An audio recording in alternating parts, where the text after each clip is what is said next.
Dear teens out there, like you, I also thought vaping was cool, but I was proven wrong when my life changed entirely. I thought I was going to have the best year with my cheerleading squad, but it's hard to cheer with just one lung. And I thought vaping wouldn't affect the ones I love, but my mom had to give up everything to take care of me. She watched me begin to die next to her. It's time to talk about vaping. Watch Walker's full story and get the facts at thefactsnow.com. Welcome to Women Winning Divorce with your host, Heather Quick. Heather brings over 20 years of law experience that advocates and empowers women to achieve happier and healthier lives. Each week, we provide knowledge and guidance on different aspects of family law to help lead women through the difficult and emotional legal challenges that they are facing. Listen in as she discusses issues including divorce, custody, alimony, paternity, narcissism, mediation, and other family law issues to provide insight on the journey of women winning divorce. Welcome to the show. I'm Julie Morgan, and I'm joined by your host, Heather Quick. Hi, Heather. Good morning, Julie. How are you? I'm doing very well. How are you? I am great. So happy to see your smiling face and listen to your soothing voice. It's good wonderful to see have you you too. back. Oh, thank you. You know what? I was thinking, I was like, just last week, I told people that I would not be back, right? And so this week, they're thinking, wait a minute, I'm hearing her voice. Why in the world is she back? Because we were going to crumble. And so we did everything we could, short of breaking the law, to say, Julie, please come back. We begged, and she realized we're doing such good stuff here that she had to be a part of it. So thank you, ma'am. Thank you so much. That is too funny. Let me tell you guys, Heather will not let anything crumble, so don't believe what she just said. Yeah. Now, today's topic, financial abuse. I remember talking to you about this the first show. And of course, in the first show, we couldn't get really deep into it, but we're going to get deep into it today. All right. Yes. Let's start off at the beginning. What is financial abuse? So financial abuse has so many layers and can show up in many ways, but basically it's control, which all this stuff is all different kinds of abuse are about control, but it is controlling the money. I mean, and we'll get into it. So I don't want to spoiler alert, like how far this can go, but it's truly limiting your spouse's, access and even knowledge to finances. And what does that do? Gives you total control. It's all about control, isn't it? It really is. I mean, as we go through these things and we talk about different things, like, yeah, that's where, I mean, that is the common denominator in everything. It is this desire for control over a human being. And there's just very many ways to go about it. All right. So how common would you say financial abuse is in a marriage? Really, it's the most common form of abuse in a marriage and least acknowledged. I wasn't expecting you to say it's the most common. And it's because I think, there are going to be people listening to this today as we go further, and they're going to say, oh my gosh, yeah. Like, I recognize that, but I didn't know that was abuse, and not, abuse is abuse, and it can, show itself in many ways. And some things are very obvious, as we know. And you when somebody physically assaults you, you know what it is. You may not be strong enough or have enough clarity to leave or take action, but you know that was a line that got crossed. A lot of this other stuff, it's fuzzy because it goes along with a lot of other stuff and you're not real sure.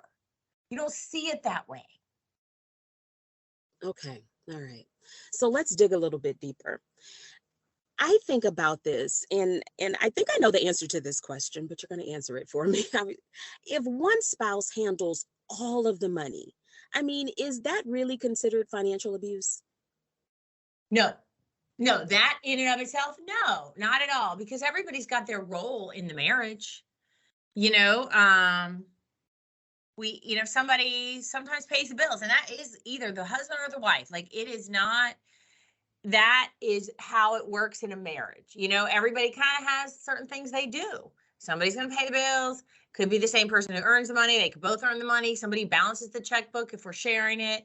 Somebody sets up the auto pay. And that can be very common. It goes to another extent when we're talking financial abuse. Okay. And you know what? I kind of wanted to clear that up right out of the gate, just in case that's something that's happening for people and they're thinking, wait a minute, hold on. Am I going through this? So just to clear that up. Now, Mhm. another thing that you mentioned that I think is interesting, you said it's the least acknowledged. Correct. How? So I think that's probably a really layered question, but one, you don't even recognize it to be financial abuse. It's a control, and like we've talked about, even with the emotional verbal abuse, and when we've talked about the narcissism, and maybe we've touched on it and how deep we've gone into it, but it builds. Okay, it builds because people come together. They've managed their own finances, or maybe not. If they marry really young, they didn't. But either way, eventually you're like, yeah, let's combine this. We got, we got rent, a mortgage, we got electric, we got bills. Let's pool the money. Let's bring it together. Now, if neither one of you are talking to each other, you're gonna have a lot of overdraft fees because nobody's like, oh, I did this, I did that. It's okay. That's part of a natural progression that we gotta decide who's using the debit. We don't write as many checks anymore. They do make them though. I will tell you, because I had to give a check somewhere. So that's a side note.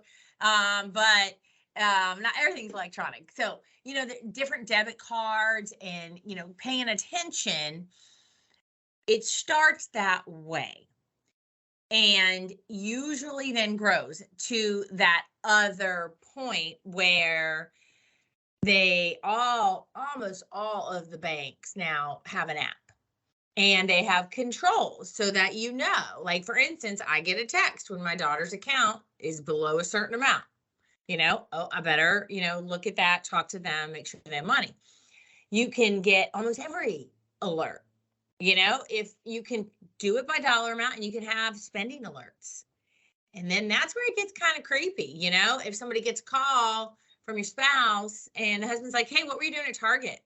Why'd you spend $250? I mean, really? And that they're tracking you. Okay. All right.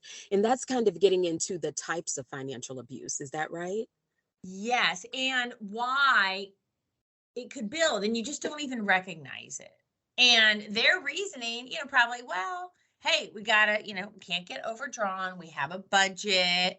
I'm trying to keep us financially secure. Okay, that makes sense to all of us, right? We're like, yeah, you're right. Let's all be financially secure, and let's not spend every dime we have, and let's save and let's invest. But it starts that way, but then now you're shut out or shamed for what you're doing. So you just don't recognize it. And I guarantee, and I would so encourage and just really appreciate for women to respond, on the show, in any kind of comments or by emails, to be like, I learned something and I recognize something that's going on that I didn't know before. And by the way, you guys can definitely do that. You can go to our website, womenwinningdivorce.com. So you can leave us a comment, send us an email. We'd love to hear from you. Now, I thought this was interesting. Financial abuse, okay. What correlation is there to domestic abuse? Usually that is, you're not even gonna believe this, 99% of domestic violence cases will have that part of the financial abuse. So that's what the studies show. And I know you're shocked. It's like one of those first things, that again, we talked about, is that first level of control. Mhm. So now they've mastered that. Let's think about this over that person. But, this is a person that's not right. I mean, you're trying to control your spouse, who you're supposed to love and honor and have, share your life with, not control. And that within their brain, it does go to the other level, because eventually they're probably just seeking more control And I over. think Yeah, and I think about this. This is control. The domestic abuse, that's control over my body, myself, my well-being, right? And then the financial abuse, that's control over my money. Exactly. And money makes the world go round. You're not buying gas, without money. You are not buying food without money. The lights don't go on. I mean, there's just so much. Like, if you think about, there's a woman in this relationship and there's the domestic violence. So she knows that. Like, I know I got to get out. I've made that decision. I don't know where we bank. He tracks everything. I have no cash. And now, how do I leave?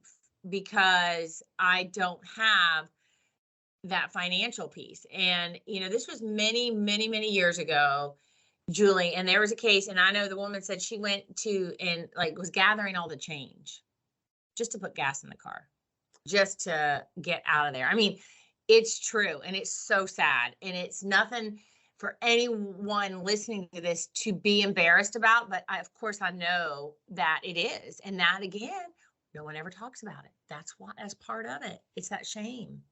And also, so we've talked about this, about control, but like you said, it's also the shame, because the shame is what stops you from telling someone else about it.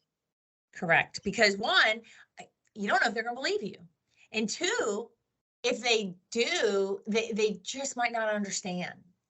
You know what I mean? It's hard to understand that. And if you've never been exposed to it and you just are like, what? Like, you got a debit card, you got a credit card, but they don't understand because, when we're talking, then it breeds and then we have domestic violence.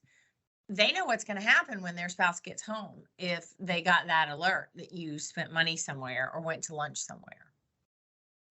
Now, when I think about this as well, this probably crosses every socioeconomic line, right? This is for everyone.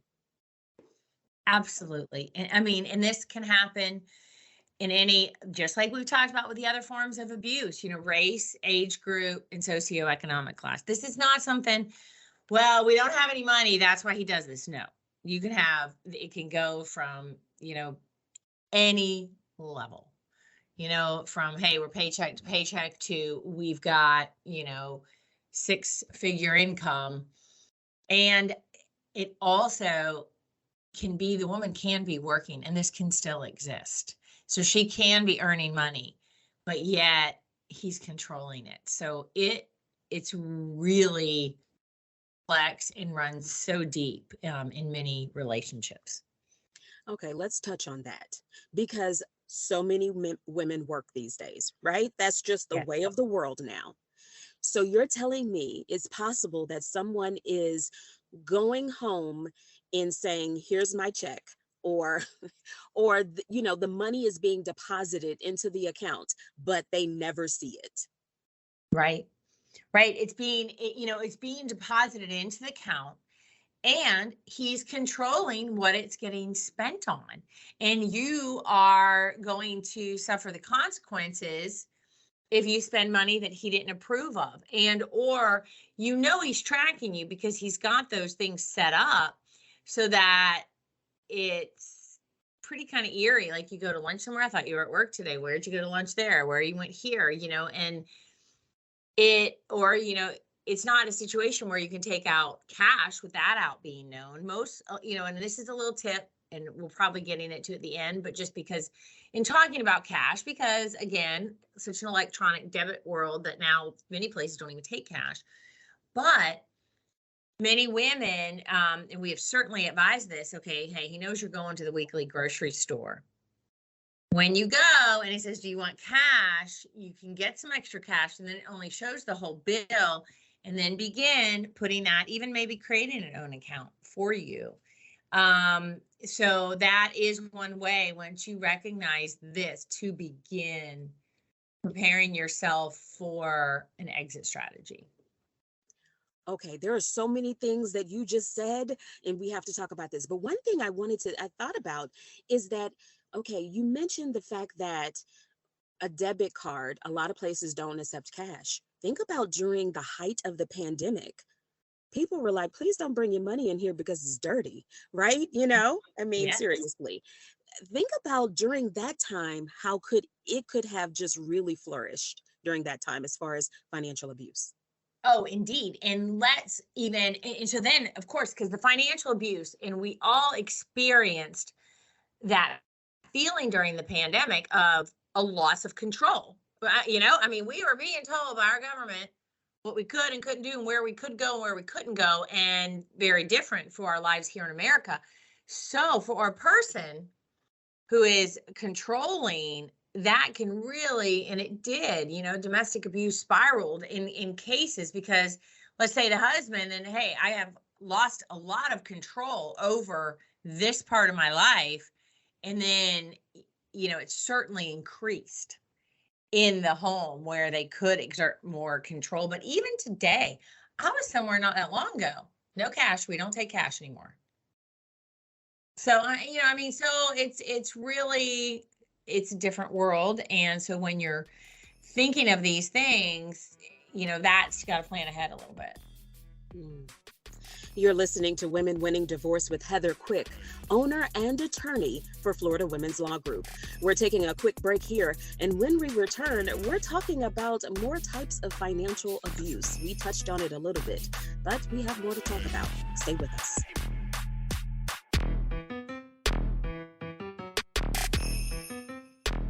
Welcome back to Women Winning Divorce with Heather Quick, owner and attorney for Florida Women's Law Group. Heather, all right, so let's talk about the different types of financial abuse. You touched on it a little bit in the first segment. What is one example of how someone can experience this? Well, we talked about a little bit, you know, controlling all the finances and purchases. So we did touch on that. But then what I would say also is generally the bank accounts are going to be only in their name. And or maybe even large assets only in their name. Now, and what I want everybody to know, it doesn't mean it's not a marital asset, but they have maybe put the home only in their name or something else. And again, in order to just be in total control and keep you from that access, you know, that's certainly a type that you will see, because then if you may or may not be on the bank account. Sometimes you will be secondary, but maybe not on all bank accounts. Maybe just on what they say is the household account, not his account where the check goes in. You look shocked once again. Yeah, I am. Okay, so hold on. Let's talk about this. One of the things you mentioned was marital assets. We did a whole show on that, okay? And if you want to go back and listen, you can go to our website, womenwinningdivorce.com, to take a listen and download the podcast. I'm sitting here and I'm thinking, wait a minute. You said, hold on. I didn't realize that he could buy a house without me signing any papers. Yes, usually there may be some papers. He can totally have it in his name alone. Now, then whether the mortgage, because particularly if he is the one earning all the money, I mean, that would be because then the mortgage would need to be in his name. So if you're both working and the mortgage needs to be in both names, you're both going to be on the house because the mortgage company needs to make sure of that. So not that I'm know much about, you know, mortgage brokerage or anything like that, but that is a typical thing. However, in say this classic case where even if you work a little, or even if you work, if he's makes so much more, then he has the option, and the mortgage broker is going to ask him, are you both of your names in the house or not? So yes, that can absolutely happen.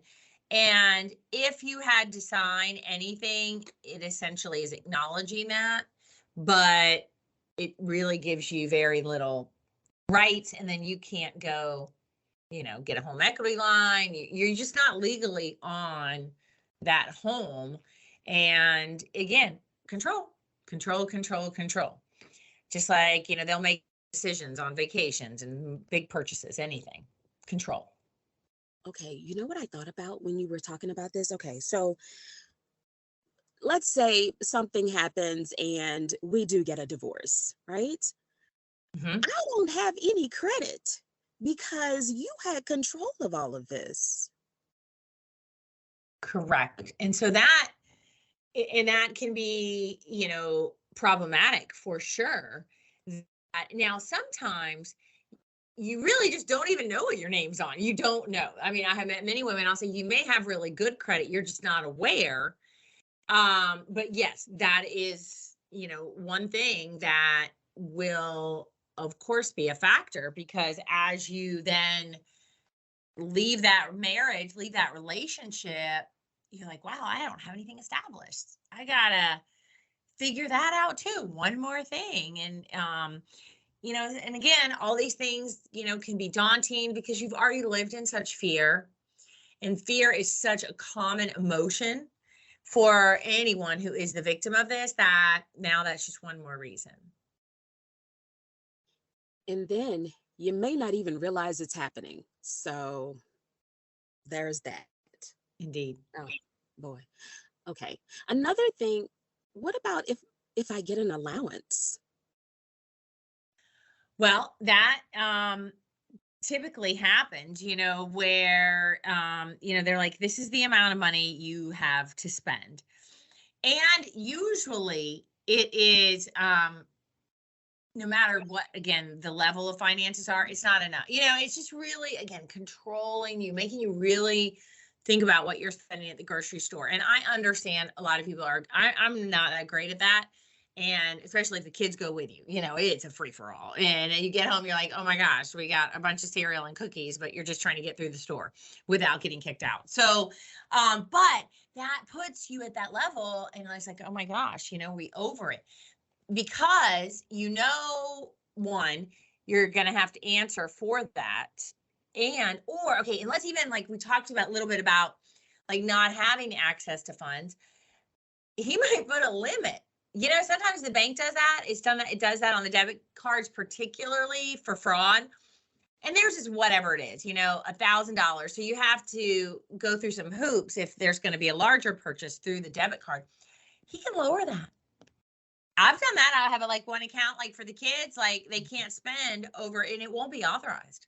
So you're there at the grocery store and the limit's $250. You guys are taking stuff back. I mean, to that extent. And you know what? That's where the embarrassment.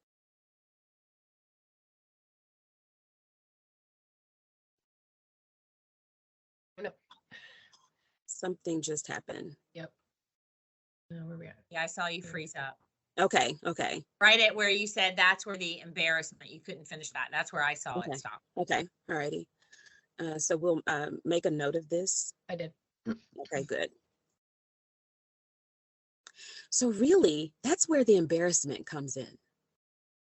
Absolutely. Because especially if you're like, I know there's money, you may or may, but you don't, you really don't, you don't know. And now you're at the grocery store and you're like, I've got all this stuff. They've bagged it up. Now what do we do? Do we really have to go put stuff back? And yeah, you may. And think about that. Think about that level of, I can just imagine that level of embarrassment and that feeling, which is exactly what he wants her to feel, because boy, next time she is going to be adding it up through the line because she doesn't want to go through that again. And think about how you feel that was in front of you, possibly in front of your children. Yep. Mm-hmm. And so they see that. And I mean, if they're old enough, they could possibly figure out the reason behind it all, right? Because children are smart. They're very smart. And they pick up on all that stuff. Correct. They do. They're so perceptive. Yeah. And so the level of embarrassment in front of your children, in front of the people in the store that you don't even know, right? It just makes you feel bad. And you just don't want to go through it again, but then you end up going through it over and over and over again. Correct. And most of us, I mean, when we go to the grocery store, we go to the same one. Like you get to know the people in the deli and the bakery and the checkout. I mean, they're the same people most of the time. So it's just another level. It's not like you're with strangers, but because that's not right. because you're not trying to spend more money than you have, and you know where it's coming from. You absolutely do. And that is second level of shame is coming from. There's that embarrassment, but you just know inside, oh my gosh, like he totally is limiting me. And you're thinking, wait a minute, did that just happen? Did that just happen? Indeed. Mm-hmm. Mm. So you also mentioned, as far as we mentioned one major purchase, which is the house, right? A home, but also vacations and also other major purchases. You may not even have a say. Oh, correct. And most likely you're not. And, you want to go on a beach vacation. He's like, no, don't like the beach. We're going to the mountains. Or nope, we're not buying air flights. We're going to make everybody suffer and take, a 12-hour road trip, and where, okay, now he's going to lose it more often because, everybody's going to be in the car. It's going to be annoying. But in whatever that is, it is not, a democracy. You're living in a very controlling relationship. Now, he may make you think you have a say, but you don't, if that makes sense, Yes. and it's because that's the manipulation. That's that. So part of it, that is that psychology of this person who's this abuser. They twist it because they see it very differently, of course, their view. And they'll try to make you think. And you'll tell people, these women will tell people, oh yeah, we had a great time on a road trip. That's really what we wanted to do. And we want to do this, because sometimes you can only live in that kind of situation if you truly are coping by denial. Mm. Hmm. Okay. You've never brought that topic up, or that you've never brought up that phrase, coping Mhm. by denial. And I've never even thought of it that way. We're probably, I mean, in general, if you think about it, even if you're someone that cannot understand financial abuse, you can understand coping by denial, because you possibly do that in life in general in some things, you know? Well, we all do. I mean, it is a coping mechanism. And sometimes you just are like, all right, I can't handle this right now. I feel like I'm maxed out. So, I'm just going to go through the motions, not address it. Kind of, Scarlett O'Hara, I will think about that another day. That is for tomorrow. Let's get through today. Yeah. Sometimes that's what we got to do. I Yeah. mean, and that there's nothing to be ashamed or embarrassed about. It's really acknowledging, because everybody's at a different place emotionally and financially, and just like, I can't deal with this right now, but I recognize it's there. Because once you recognize it, you're not going to be able to tolerate it for that much longer. When you kind of, I think, once you kind of take yourself out of denial, and now, even if it's just your own, come to Jesus moment with yourself, like, okay, this is really happening. I think your body, your own self is gonna eventually you're gonna have the courage to leave. I really hope so. I hope so. Me too. Me too. But there's also a double standard with this. I can't buy anything, but you can buy whatever you want. Correct. And then in many cases, it may be not what, of course, whatever they say may or may not be the truth, but as to why they're doing this. But they could be running up a bunch of debt and ruining your credit and just spending money like crazy.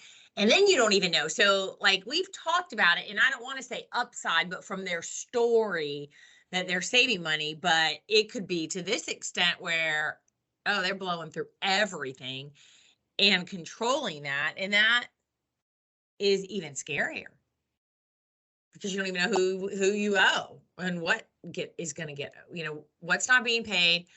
What is he doing with this money? It doesn't seem legal, and it's affecting you and and that will affect your future for a long time, unfortunately.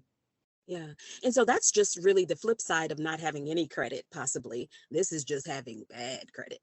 Which is worse and harder to kind of dig yourself out from, and still a very, very common way of abuse, because again, it's all about control. And then they're, exercising that in a way that, well, I'm going to do this. I'm going to buy this motorcycle or get this boat, but then, oh, now sell it, or, telling you, oh, I'm going to invest in different things and then losing money, or I'm going to go start a business, and just, again, certainly not being financially responsible, but then again, taking you out of that equation and the negative effect of that, plus being broke, is pretty bad. Yeah. So of course, in some marriages, the wife does not work, but this could be financial abuse by saying you cannot work even if you want to or if you have the time to do it. Correct. And yes, because again, control, and the last thing they want is for you to have any independence. And so, and you may be like, no, I'm going to go do this. I'm going to do something, even if it's not a full-time career. I'm going to get some kind of part-time thing. I've got to get out of the house. I've got to begin to get some control over my life. And that is, admirable. And many women will try. And then if by the fact that you're doing that, one of the examples of, what your husband could do is just really try to sabotage that for you by calling to work or creating such emotional distress for you by constantly calling you or harassing you. And then, you can imagine all the coworkers are going to be like, why does your phone keep ringing? Like you're not even working. Like all you're doing is dealing with this. And so that can really make it difficult as well for the woman who's just really tried and she's like, I'm going to go do something. Mm-hmm. And then you'll end up right back at home because that's not something that really any employer is going to deal with. Exactly. And it can go to extremes where he shows up there even, and yeah, they're going to be like, you're out. Like that's too much trouble for us. And you're constantly being interrupted or missing work if he's doing things to make you miss work. You're listening to Women Winning Divorce with Heather Quick, owner and attorney for Florida Women's Law Group. We're taking a break here, and when we return, we're going to talk about why women stay and how to escape their abuse. Stay with us.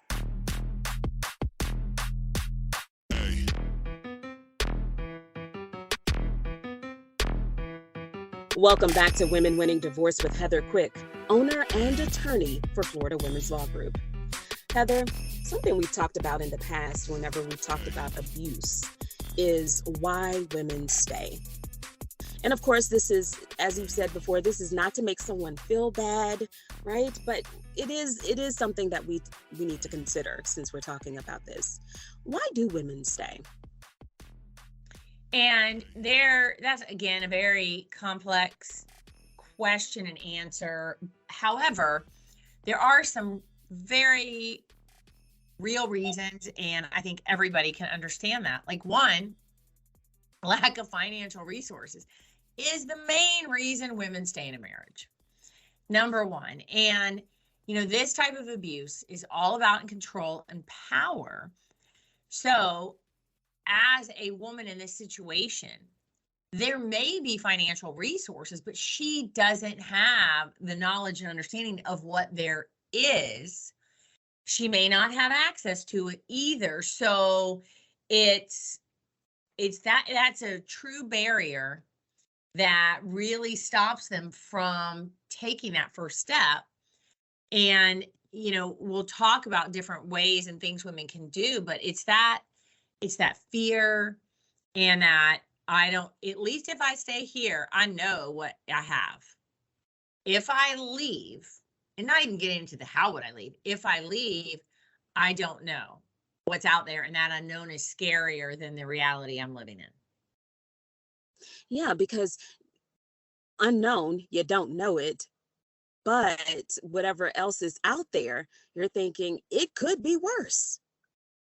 Correct. And that is, that's just part of our subconscious trying to protect us, because the reality is it's not going to be worse because you are going to have control.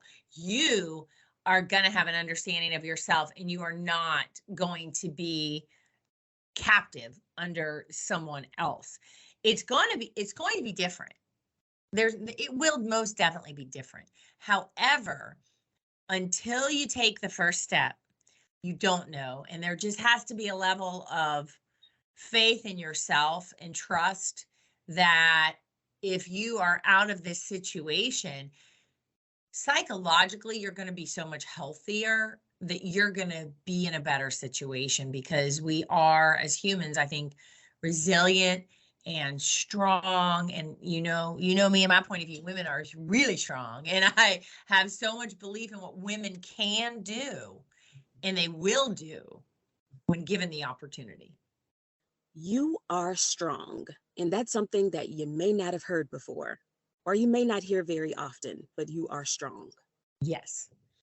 Financial abuse, just like other abuses, it really leads to feelings of insecurity, low self-esteem, and that's really where they want you.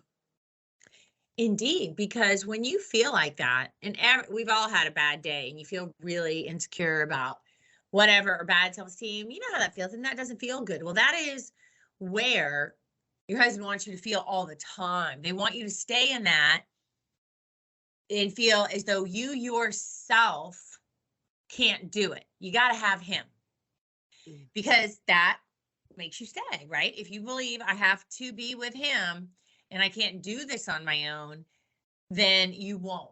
And that really comes from me, because basically, ladies and Julie, the way I feel, he's just a bully, and bullies are the ones who have a low self-esteem, and that's why they got to control other people.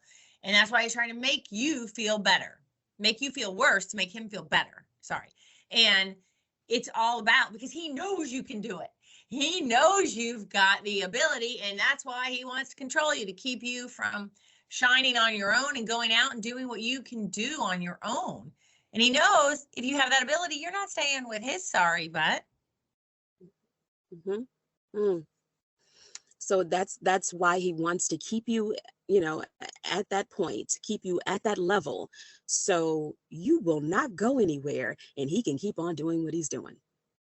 Yeah, and then he feels like, hey, I'm the greatest, and I got all this because I'm basically holding them captive. Mm-hmm. My wife, and of course the kids. Once the kids realize it, and they, strong enough, they'll leave, maybe before the wife will, once they're adults. Mm. Now, this is something that we touched on in segment 1 of the show, or actually segment 2 of the show. The fact that this could lead to the difficulty of finding a job, getting a house if you leave, getting credit cards if you leave. It leads to all of that. It does. I mean, those are the reality of what can happen with no credit or bad credit. So those are going to be obviously situation specific. Those are going to be a burden that you're going to have to overcome. However, he's probably going to have to provide some support to you. And so that is going to hopefully get you over that hurdle. Now, that's not in every case, of course, but, in your mind, there may be women listening to this thinking, how am I ever going to leave? But I want you to know, it may be a case where, it's an alimony case. There may be that spousal support that's going to get paid. If you have children, there may be child support. So I'm not saying that may be enough overall, but it's going to be a start, and it can and will happen. We may not know how everything's going to happen right away, because you got to just take one step at a time. One step at a time, yes. And if you'd like to listen to the shows on alimony, you can go to our website, womenwinningdivorce.com. So leaving, it can happen, right? One thing that you mentioned is that you got to plan it out. So how can you do that? What steps can you take? Okay, so the first you make the decision, okay, I am not staying. And that doesn't mean that happens today. Depends, of course, safety issues. Yes, those, are reasons to leave today. But let's suppose we're making a decision, the financial abuse, and you're like, I am going to begin making a plan. Now, if you are able to go to counseling, if you have counseling for yourself, this is a great safe place to where you can talk about those kinds of things. And or follow this advice. Okay, like we talked about earlier, you go to the grocery store, because everybody anyone experiencing this, like all other types of abuse, it can be so many levels on the spectrum. And some people may have more options than others. So, one, you've acknowledged it and you've made a decision. Now, if it's going to the grocery store and getting extra cash every time, start doing that. Now, be careful and don't put that in somewhere he's going to find it. And if it's a bank, that's a whole nother issue as far as an address and somewhere he wouldn't find out.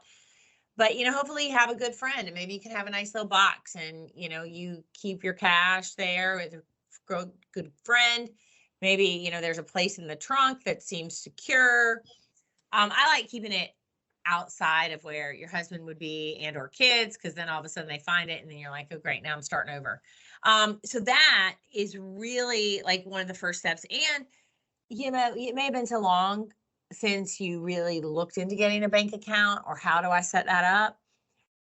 Go to a lot of times local like credit unions, littler banks are a little easier. And, if you don't want statements or you want to buy email, please do a new email that's like only on your phone. And begin to put it there. I mean, that is a really great first step. Mm. What about telling friends and family? Having someone else on your side with this. It's so important. I mean, Julie, because they're going to help. If they can help you, they will. And many times that embarrassment, that there's just so many things we can make up in our head about fear that we're not. But, if you have a good relationship with your parents, you ought to combine them. And even if they love your husband, they don't know all that. And blood's thicker than water in most cases, I think. So, if you have family, I would at least begin to share it, because now you're not bottling it in. You are acknowledging it. And they're hopefully they can help you, because maybe you're going to need a place to stay for a little bit. Maybe you're going to need some help financially. And that sometimes, when you're in this situation, that's what you need. And your husband is counting on you not doing that. He's counting on you not reaching out and telling anybody about this. And, you may be afraid he's going to be mortified if I tell the family. And, again, you're putting his thoughts and needs ahead of your own. And that is something else that takes practice doing, because you've been doing that for so long, most likely.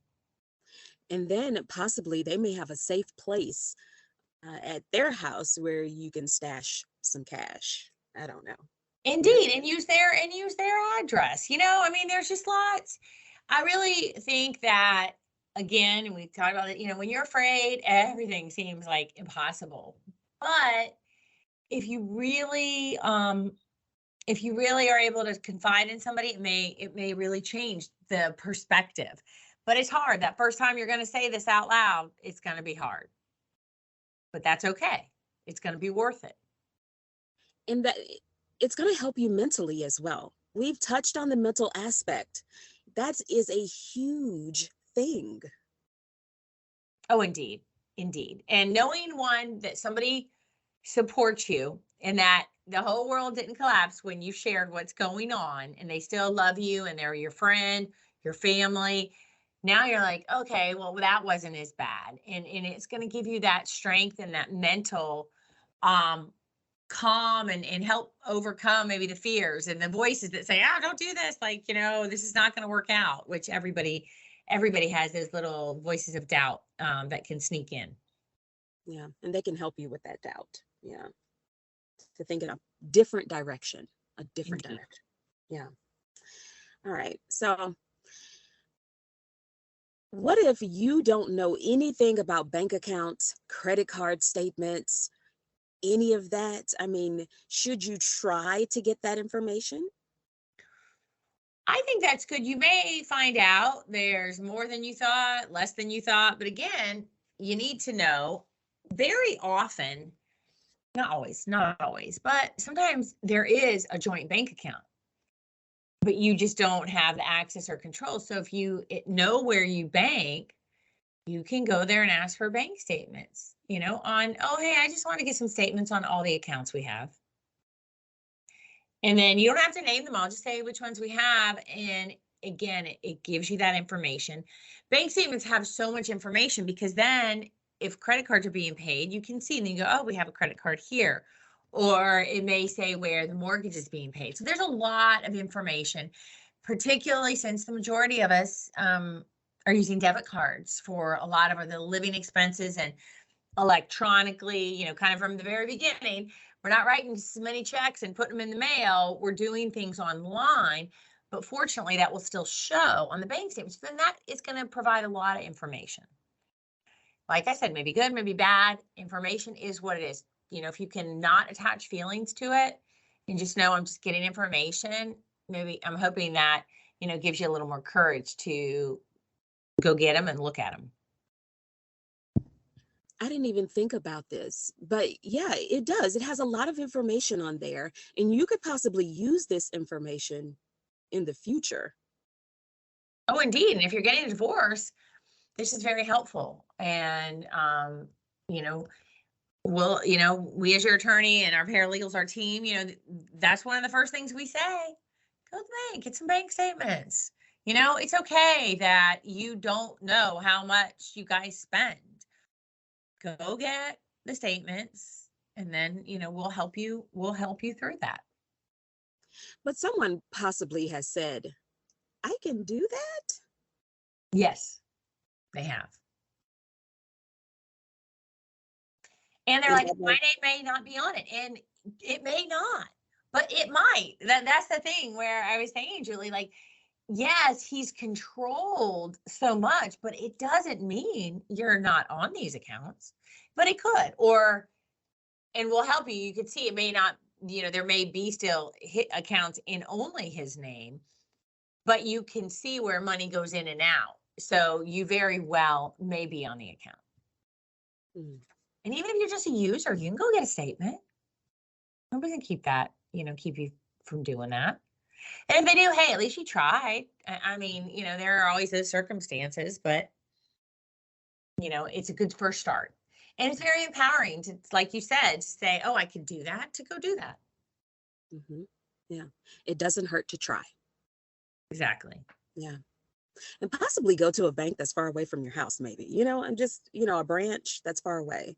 Maybe so, in case he's charmed the people, or you never know. A lot of times, as we've talked about, these men are very, charismatic, controlling, and whatever, and could be he's buddied up with someone there, and they, call him or whatever. Oh, your wife was in here today. Yeah, I kind of want to avoid that. Yeah. Mm. Anything else you want to add on this topic? I think we've covered a lot. And again, it may, and I think we've done a good job, and I think if people are listening, it may give them a lot more questions, and that's okay. But because, there's only so much you can touch on in this hour. And so I'm hopeful we've given a good overview and some education to really help people think about it. And not only their situation, but maybe somebody they know. Again, we've talked about that, where it's like, oh, I think I've seen that. Maybe I could be the friend for that person. And maybe she won't feel so alone. Exactly. Well, Heather, it was great to see you again. I'll see you again next week, right? Yep. Looking forward to it. Thank you. Thank you for listening to Women Winning Divorce. We hope you found information to help you navigate your divorce. If you like our show, please take the time to subscribe and provide a 5-star review. If you need more information, please visit our website at womenwinningdivorce.com, where you will find previous episodes and other helpful content. Join us next week as we continue our journey of women winning divorce. Wingstop's doing what they do best, taking flavor to the next level. So when chicken sandwiches only came in spicy and plain, Wingstop said, nah, make it 12 flavors. Lemon pepper chicken sandwich, OG hot, mango habanero. You get the picture? Every famous Wingstop flavor, now on a new Wingstop chicken sandwich. Try all 12 and find your favorite at